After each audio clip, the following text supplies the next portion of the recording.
ഏവർക്കും തിങ്ക് ടോണിക്കിന്റെ മറ്റൊരു വീഡിയോയിലേക്ക് സ്വാഗതം. നിങ്ങൾ ആദ്യമായിട്ടാണ് ഈ ചാനൽ കാണുന്നതെങ്കിൽ സബ്സ്ക്രൈബ് ചെയ്യുക, ഷെയർ ചെയ്യുക, ലൈക്ക് ചെയ്യുക. ഇന്നത്തെ വീഡിയോയിൽ നമ്മൾ 3rd സ്റ്റാൻഡേർഡിലെ ലെറ്റേഴ്സും ക്വസ്റ്റ്യൻസും ആണ് ആഡ് ചെയ്തിരിക്കുന്നത്. ചാപ്റ്റർ വൈസ് ഓൾറെഡി നമ്മൾ വീഡിയോ ഇട്ടിട്ടുണ്ട്. കാണാത്തവരുണ്ടെങ്കിൽ ചെക്ക് ചെയ്ത് നോക്കാം. നമുക്ക് ആദ്യത്തെ ക്വസ്റ്റ്യൻ ഇവിടെ ഒരു 3 പിക്ചേഴ്സ് തന്നിട്ടുണ്ട്.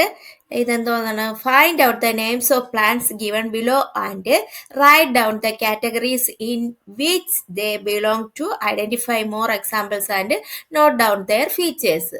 ഓക്കെ, താഴെ കൊടുത്തിരിക്കുന്ന സസ്യങ്ങളുടെ പേരുകൾ കണ്ടെത്തി അവ ഏത് വിഭാഗത്തിൽ ഉൾപ്പെടുന്നു എന്ന് എഴുതുക. കൂടുതൽ ഉദാഹരണങ്ങൾ കണ്ടെത്തി അവ ഉൾപ്പെടുന്ന വിഭാഗത്തിന്റെ പ്രത്യേകതകൾ എഴുതാനാണ് പറഞ്ഞിരിക്കുന്നത്. നമുക്ക് താഴെ ആദ്യത്തെ ഒരു പിക്ചർ തന്നിരിക്കുന്നത് തുമ്പ. എന്താണ് ഇതേത് പൂവാണ്? തുമ്പയുടെ പ്രത്യേകതയാണ് പറഞ്ഞിരിക്കുന്നത്. തുമ്പ എന്ന് പറയുന്നത് എന്തോന്നാണ്? ഹെർബ്സ് ആണ്, ഔഷധികളിൽ വരുന്നതാണ് തുമ്പ എന്ന് പറയുന്നത്. ഇനി ഔഷധികളുടെ പ്രത്യേകതകൾ എന്തൊക്കെയാണെന്ന് എഴുതാനുള്ളത്. Very weak and thin stem, no deep roots, short life span, small in size. ഇതൊക്കെ ഈ ഔഷധികൾ ഹെർബ്സിന്റെ പ്രത്യേകതകളാണ്. അടുത്ത് തന്നിരിക്കുന്നത് എന്താണ്? റോസ് എന്ന് പറയുന്നത് എന്താണ്? ഷർട്സിൽ വരുന്നതാണ്, കുറ്റിച്ചെടികളിൽ വരുന്നതാണ്. എന്താണ് അതിന്റെ പ്രത്യേകത?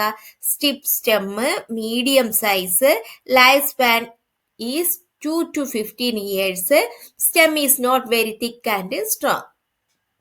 ഇത് നമ്മൾ ചാപ്റ്റർ വൈസ് പറഞ്ഞിട്ടുള്ള കാര്യമാണ്. നമുക്ക് തുമ്പ എന്ന് പറയുന്നത് ഔഷധികൾ എന്ന വിഭാഗത്തിൽ പെടുന്ന സസ്യമാണ് തുമ്പ എന്ന് പറയുന്നത്. അതിന്റെ പ്രത്യേകതകൾ എന്ന് പറഞ്ഞാൽ ഒരു നിറം മാത്രം കാണപ്പെടുന്ന പൂവുള്ള ഒരു സസ്യമാണ്, ചെറിയ പൂവുള്ള ഒരു സസ്യമാണ്, കാഠിന്യം കുറഞ്ഞ തണ്ടുകളാണ്, കുറഞ്ഞ കാലം നിലനിൽക്കുന്ന ഔഷധികളുടെ പ്രത്യേകതകളാണ്. അടുത്ത രണ്ടാമത് നമ്മൾ പറഞ്ഞു റോസ് എന്ന് പറയുന്നത്. അത് ഏതിൽ പെടുന്നതാണ്? കുറ്റിച്ചെടികളിൽ പെടുന്നതാണ് റോസ് എന്ന് പറയുന്നത്. അതെന്താണ് പ്രത്യേകതകളെന്ന് പറയുന്നത്? കാഠിന്യമുള്ള തണ്ടുകൾ, പല നിറത്തിലുള്ള പൂക്കൾ കാണപ്പെടുന്നു, കൂടുതൽ കാലം നിലനിൽക്കുന്നു. അപ്പൊ റോസ് തന്നെ പല കളറുകളിലും കാണപ്പെടുന്നുണ്ട് അല്ലേ? അടുത്തൊരു പിക്ചർ ഇവിടെ തന്നിട്ടുണ്ടല്ലോ. അതെന്തുവായിരുന്നു? കോക്കനട്ട് ട്രീ, തെങ്ങ്. നോക്ക, ഇത് ഏതിൽ വരുന്നതാണ്? ട്രീസിൽ വരുന്നതാണ്, മരങ്ങളുടെ കൂട്ടത്തിൽ പെടുന്നതാണ്. വെരി തിക്ക് സ്റ്റെം, വളരെ പിന്നെന്തോന്നാണ്? Very large. അതിന്റെ പ്രത്യേകതകളാണ് very large, long life span, വളരെ കാലം നിലനിൽക്കുന്ന, ഡീപ്പ് റൂട്ട്സ്. എന്തോന്നാണ്? വളരെ കാഠിന്യമുള്ള തടി, വളരെയധികം വർഷങ്ങൾ നിലനിൽക്കുന്നു, ഉയരത്തിൽ വളരുന്ന സസ്യമാണ് ട്രീയുടെ പ്രത്യേകത. ഓക്കെ, അടുത്ത ക്വസ്റ്റ്യൻ നോക്കാം. ഇവിടെ 3 പൂക്കളുടെ പടം തന്നിരിക്കുന്നു. ഇത് നിങ്ങൾ കളർ ചെയ്യാൻ പറഞ്ഞിരിക്കുകയാണ്. എന്നിട്ട് എന്തോന്നാണ് കൊടുത്തതിന് ശേഷം നിങ്ങൾക്കറിയാവുന്ന ചെടികളെ തരംതിരിച്ച് പട്ടിക പൂർത്തിയാക്കാൻ പറഞ്ഞിരിക്കുകയാണ്. ഇതാ ഇവിടെ ഇത് തന്നിരിക്കുന്നു. Plants with flowers in one colour ഫ്ലവേഴ്സിന്റെ പേരുകൾ എഴുതാൻ പറഞ്ഞിരിക്കുകയാണ്. Plants with flowers in different കളേഴ്സിലുള്ള, പല നിറത്തിലുള്ള പൂക്കൾ ഉള്ള ചെടികളുടെ പേര് എഴുതാനാണ്. ഒരു കളറിലുള്ള ഏതൊക്കെ പറയാം? ലോക്കസ്, തുമ്പ, പിന്നെ എന്തോന്നാണ്? Jasmine, golden shower tree, little and weed, sunflower, queen of night, crepe jasmine. ഇതൊക്കെ എന്തോന്നാണ്? ഒരു കളറിലുള്ള പൂക്കളാണ്. ഏതൊക്കെ? ഒരു നിറത്തിൽ മാത്രമുള്ള പൂക്കൾ. തുമ്പയും മുല്ലയും ഒക്കെ പച്ചയും ചുവപ്പും അങ്ങനെ പല കളറിൽ നമുക്ക് കാണാൻ പറ്റില്ല, ഒരു കളറിൽ മാത്രമേ കാണാൻ പറ്റുള്ളൂ.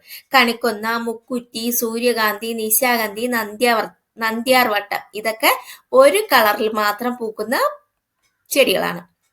പിന്നെന്തോന്നാണ്? Plants with flowers in different colours, വ്യത്യസ്തമായ കളറിലുള്ളത്. ഏതൊക്കെ?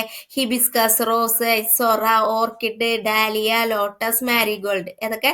ചെമ്പരത്തി പല കളറിൽ നമുക്ക് കാണാൻ പറ്റും. വെള്ള, ചുമപ്പ്, പിന്നെ ഓറഞ്ച്, അങ്ങനെ പല നിറത്തിലുള്ള ചെമ്പരത്തിയെ നമുക്ക് കാണാൻ പറ്റും. റോസും അതുപോലെ തന്നെ പല നിറത്തിലും കാണാൻ പറ്റും. ഓറഞ്ച്, മഞ്ഞ, അങ്ങനെ പല നിറത്തിലും നമുക്ക് കാണാൻ പറ്റും. തെച്ചി, അതുപോലെ തന്നെ ഓർക്കിഡ്, അതുപോലെ തന്നെ ഡാലിയ, അതുപോലെ തന്നെ ലോട്ടസും, അതുപോലെ തന്നെ ചെണ്ടുമല്ലി, അതുപോലെ തന്നെ. അപ്പൊ വ്യത്യസ്തമായ നിറങ്ങളുള്ള ചെടികളും ഒരു നിറമുള്ള ചെടികളും. മനസ്സിലായല്ലോ? അടുത്ത ക്വസ്റ്റ്യൻ നോക്കാം. ഇത് എക്സ്റ്റെൻഡഡ് ആക്ടിവിറ്റീസിൽ വരുന്ന ഒന്നാണ്. Find out any 5 plants in your surroundings and create their green card of details given below. പരിസരത്തുള്ള ഏതെങ്കിലും 5 സസ്യങ്ങൾ കണ്ടെത്തി അതിന്റെ വിവരങ്ങൾ ഒരു ഹരിത കാർഡ് തയ്യാറാക്കാനാണ്. ഒന്ന് പറഞ്ഞിട്ടുണ്ട് നെയിം ഓഫ് ദ പ്ലാന്റ്, ഏതാണ്? കാശിത്തുമ്പയെ കുറിച്ചാണ് നമ്മൾ പറഞ്ഞിരിക്കുന്നത്. അത് ഏത് കാറ്റഗറിയിൽ പെടുന്നതാണ്? കാശിത്തുമ്പ ഹെർബാണോ, ഷർബാണോ, ട്രീ ആണോ? ഏതാണ്? ഹെർബിൽ വരുന്നതാണ്, ഔഷധിയിൽ വരുന്നതാണ്. The part used for planting, ഏതാണ്? സീഡ്സ് വഴിയാണ് കാശിത്തുമ്പ പൊടിക്കുന്നത്. ഫീച്ചേഴ്സ് ഓഫ് ദ ലീഫിന്റെ പ്രത്യേകത എന്താണ്? ലോങ് ആണ്, സ്ലെൻഡർ ആണ് ആൻഡ് സ്മാൾ ആണ്. ഫീച്ചേഴ്സ് ഓഫ് ദ ഫ്ലവറിന്റെ പ്രത്യേകത എന്താണ്? സ്മാൾ ഇൻ സൈസ്ഡ് ആണ്. ഫീച്ചേഴ്സ് ഓഫ് ദ സ്റ്റെമ്മിന്റെ പ്രത്യേകത എന്താണ്? സോഫ്റ്റ് ആണ്, weak and woody, less woody ആയിട്ടുള്ളത് ആണ് കാശിത്തുമ്പ എന്ന് പറയുന്നത്. നോക്ക് എങ്ങനെ കാശിത്തുമ്പ, സസ്യത്തിന്റെ പേര് കാശിത്തുമ്പ, ഏത് വിഭാഗത്തിൽ പെടുന്നു? ഔഷധി. പിന്നെ എന്തോന്നാണ്? നടാൻ ഉപയോഗിക്കുന്ന ഭാഗം എന്ന് പറയുന്ന വിത്ത്. ഇതിന്റെ ഇലയുടെ പ്രത്യേകത എന്ന് പറഞ്ഞാൽ നീണ്ടു കൂർത്ത ചെറിയ ഇലകളായിരിക്കും. പൂവിന്റെ പ്രത്യേകത എന്ന് പറഞ്ഞാൽ ചെറിയ പൂവായിരിക്കും, സ്മാൾ സൈസ് ആയിരിക്കും. പിന്നെ എന്തോന്നാണ്? കാണ്ഡത്തിന്റെ പ്രത്യേകത കനം കൂടിയ ദുർബലമായ തണ്ടായിരിക്കും. ഓക്കെ, ക്ലിയർ ആയോ? ഇതെനക്ക് വേറെ ഏതെങ്കിലുമൊക്കെ സസ്യത്തിന്റെ കാർഡ് ഇത് കണക്ക് നിങ്ങളടുത്ത് തയ്യാറാക്കാൻ പറഞ്ഞിരിക്കുകയാണ്, ഗ്രീൻ കാർഡ്. ഓക്കെ, ഇത്രയാണ് ഇതിൽ വരുന്ന ക്വസ്റ്റ്യൻസ്, ലെറ്റ് അസസിൽ വരുന്ന ക്വസ്റ്റ്യൻസ്. അല്ലാതെ അടുത്ത് നമ്മൾ ചാപ്റ്റർ വൈസ് നമ്മൾ ക്ലാസ് വീഡിയോസ് ഇട്ടപ്പോഴത്തേക്ക് ഓൾമോസ്റ്റ് ഏകദേശമുള്ള എല്ലാ ക്വസ്റ്റ്യൻസും അതിൽ തന്നെ ഇൻക്ലൂഡ് ചെയ്തിട്ടുണ്ടായിരുന്നു. ഇതിപ്പോൾ ഞാൻ നോട്ടായിട്ട് സെപ്പറേറ്റ് തരുന്നുണ്ട്. നമുക്ക് ആദ്യത്തെ ക്വസ്റ്റ്യൻ, ഒരു സസ്യത്തിന്റെ ഭാഗങ്ങൾ വരച്ച് അടയാളപ്പെടുത്തുക. നമുക്കറിയാം ചെടികളുടെ പാർട്സ് വരച്ച് അതെന്തൊക്കെയാണെന്നുള്ളത് എഴുതാനാണ്. റൂട്ട്സ്, ഇത് റൂട്ട്സ്, സ്റ്റെമ്മ്, ലീഫ്, സീഡ്സ്, പിന്നെന്തോന്നാണ്? ഫ്ലവർ. ഓക്കെ, അത് നിങ്ങൾ പഠിക്കുക. എന്നിട്ട് എന്താണ്? Plants have 3 parts, root, stem and leaf. Main ആയിട്ട് 3 പാർട്ടാണുള്ളത്. In flowering plants certain parts of the stem undergo metamorphosis to produce flowers. In mosses and bryophytes, the plant's body is not differentiated into roots, stem and leaves. Panels and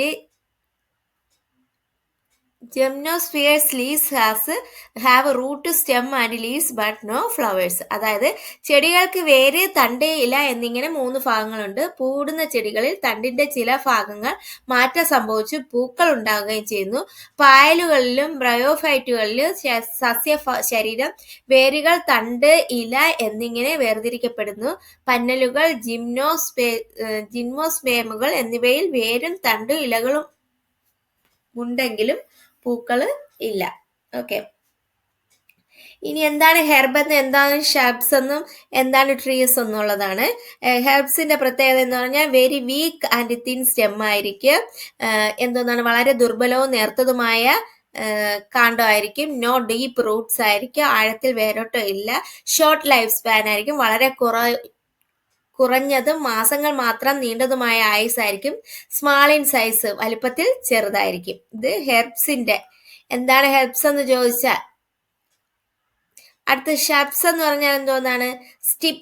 stem ആയിരിക്കും, കാഠിന്യമുള്ളത് തണ്ട്, പിന്നെ medium size, ഇടത്തരം വലിപ്പമായിരിക്കും. Life span എന്ന് പറയുന്നത് 2 to 15 years, 2 മുതൽ 15 വർഷം വരെ നീണ്ട ആയുസായിരിക്കും. Stem is not very thick and strong, തണ്ട് വളരെ വലിപ്പമുള്ളതും വളരെ വലിപ്പത്തിലോ കനത്തിലോ വളരുന്നില്ല.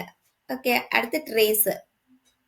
എന്താണ്? വെരി തിക്ക് സ്റ്റെം, വളരെ കാഠിന്യമുള്ള തണ്ട്. വെരി ലാർജ്, വളരെ വലിപ്പം കൂടിയതാണ്. ലോങ് ലൈഫ് സ്പാൻ, വളരെയധികം വർഷങ്ങൾ നീണ്ട ആയുസ്. ഡീപ്പ് റൂട്ട്സ്, ആഴത്തിലുള്ള വേരോട്ടം. ഇത് 3 പഠിക്കേണ്ട കാര്യങ്ങളാണ്, ഹെർബ്സ്, ഷബ്സ്, ട്രീസ്. ഇനി അവയ്ക്കുള്ള എക്സാമ്പിൾസ് കുറച്ച് തന്നിട്ടുണ്ട്. ഇത് ഇമ്പോർട്ടൻ്റ് ആയിട്ടുള്ള കാര്യങ്ങളാണ്. Herbs, shrubs, trees. ഹെർബ്സിൽ നമുക്ക് എന്തൊക്കെ പറയാം? തുമ്പ, shining bush plant, banana, spinach, peas, tomato. ഇതൊക്കെ ഹെർബ്സിൽ വരുന്നത്. ഷബ്സിൽ വരുന്നത് ഹിബിസ്കസ്, റോസ്, എക്സോറ, ജാസ്മിൻ, നന്ദ്യാവട്ടം, ബോഗൺവില്ല. ഷബ്സിൽ വരുന്നത്. ട്രീസിൽ വരുന്നത് mango tree, jackfruit tree, banyan tree, തേക്ക്, റബ്ബർ, മഹാഗണി. ഇതൊക്കെ ട്രീസിൽ വരുന്നത്. ഇത് ഇമ്പോർട്ടൻ്റ് ആയിട്ടുള്ള കാര്യമാണ്, പഠിക്കണം. നോക്കടുത്ത് ഇനി വൈൻ പ്ലാന്റ്സിനെ കുറിച്ചാണ്, വള്ളിച്ചെടികളെ കുറിച്ച്. എന്തോന്നാണ്? Spread like a creeper. വള്ളികളായി പടരുന്നു. പിന്നെന്തോന്നാണ് കനോട്ട് സ്റ്റാൻഡ് അപ്പ് എലോൺ, അവയ്ക്ക് നിവർന്നു നിൽക്കാൻ കഴിയില്ല. പിന്നെന്തോണ് ദെയർ സ്റ്റെം ഈസ് വീക്ക്, തണ്ടിന് ബലം തീരെ കുറവായിരിക്കും. ദേ കനോട്ട് സ്റ്റാൻഡ് എറക്റ്റ്, ഒറ്റയ്ക്ക് നിൽക്കാൻ അവയ്ക്ക് കഴിയില്ല. പിന്നെന്താണ് some of them climb on support, മറ്റേതെങ്കിലും സസ്യത്തിന്റെ തണ്ടിനെ ചുറ്റിപ്പണഞ്ഞ് നിൽക്കുന്നതായിരിക്കും. എന്തോന്ന് വൈൻ പ്ലാന്റ്സ്. വൈൻ പ്ലാന്റ്സ് പ്രധാനമായിട്ട് 2 ടൈപ്സ് ഉണ്ട്, spread on ground and along the ground. വള്ളിച്ചെടികൾ 2 തരത്തിലുണ്ട്, നിലത്ത് പടർന്ന് വളരുന്നവയും താങ്ങിൽ പറ്റി പിടിച്ചോ പടർന്നോ മുകളിലേക്ക് ഉയർന്നു വരുന്നവയും, അങ്ങനെ 2 തരത്തിലുള്ള വൈൻ പ്ലാന്റ്സ് ഉണ്ട്. ഇനി അടുത്ത് നമുക്ക് വാട്ടർ പ്ലാന്റ്സിനെ കുറിച്ചാണ് പഠിക്കാനുള്ളത്. ജലസസ്യങ്ങൾ എന്താണ്? Plants that grow in water are water plants. വെള്ളത്തിൽ വളരുന്ന സസ്യങ്ങളാണ് ജലസസ്യങ്ങൾ എന്ന് പറയുന്നത്. ഏതൊക്കെ പറയാം? Example azolla, African moss, amber, black moss, water hyacinth, lotus, ഇതൊക്കെ ജലസസ്യങ്ങളാണ്. ഓക്കെ, അടുത്ത ക്വസ്റ്റ്യൻ നോക്ക്. How do leaves differ in plants? ഇലകളിലെ വ്യത്യാസം എന്തൊക്കെയാണ്? അതിന്റെ ആകൃതിയിൽ, പിന്നെ ഷേപ്പിൽ വ്യത്യാസമുണ്ട്, സ്മെല്ലിൽ വ്യത്യാസമുണ്ട്, കളറിൽ വ്യത്യാസമുണ്ട് അല്ലേ? ഏത് ഇലകൾ എടുത്താൽ എല്ലാ ചെടികളിലും ഒരുപോലത്തെ ഇലകളാണോ? അല്ല, ഷേപ്പിൽ വ്യത്യാസമുണ്ട്, സ്മെല്ലിൽ വ്യത്യാസമുണ്ട്, കളറിൽ വ്യത്യാസമുണ്ട്. Okay, next question. What are the benefits of flowers who are benefited? ഫ്ലവേഴ്സിന്റെ ബെനിഫിറ്റ്സ് എന്തൊക്കെയാണ്? ദ ബീ ഗെറ്റ്സ് ഹണി, തേനീച്ചയ്ക്ക് തേൻ ലഭിക്കുന്നു. Some flowers turn into seeds, ചില പൂക്കൾ വിത്തായി മാറുന്നു. പിന്നെ എന്തോന്നു? New plants arises from flowers, പൂക്കളിൽ നിന്ന് പുതിയ ചെടികൾ ഉണ്ടാകുന്നു. പിന്നെ ഫ്ലവേഴ്സ് ആർ ഡെക്കറേറ്റീവ്, പൂക്കൾ അലങ്കാരമായിട്ട് ഉപയോഗിക്കുന്നു. സ്പ്രെഡ് ഫ്രാഗ്രൻസ്, സുഗന്ധം പരത്തുന്നു. Manufactures different types of perfumes, വിവിധ തരം പെർഫ്യൂമുകൾ നിർമ്മിക്കുന്നു. Some flowers are used for medicine ആയിട്ട് ഉപയോഗിക്കുന്നു. യൂസസ് ഫോർ ഫുഡ്, ചില ഫ്ലവേഴ്സ് ഫുഡിനായിട്ട് ഉപയോഗിക്കുന്നു. ഇതൊക്കെ ബെനിഫിറ്റ്സ് ഓഫ് ഫ്ലവേഴ്സ് ആണ്. അടുത്ത് നോൺ ഫ്ലവറിംഗ് പ്ലാന്റ്സ്, പൂക്കാത്ത സസ്യങ്ങൾ ഏതൊക്കെയാണ്?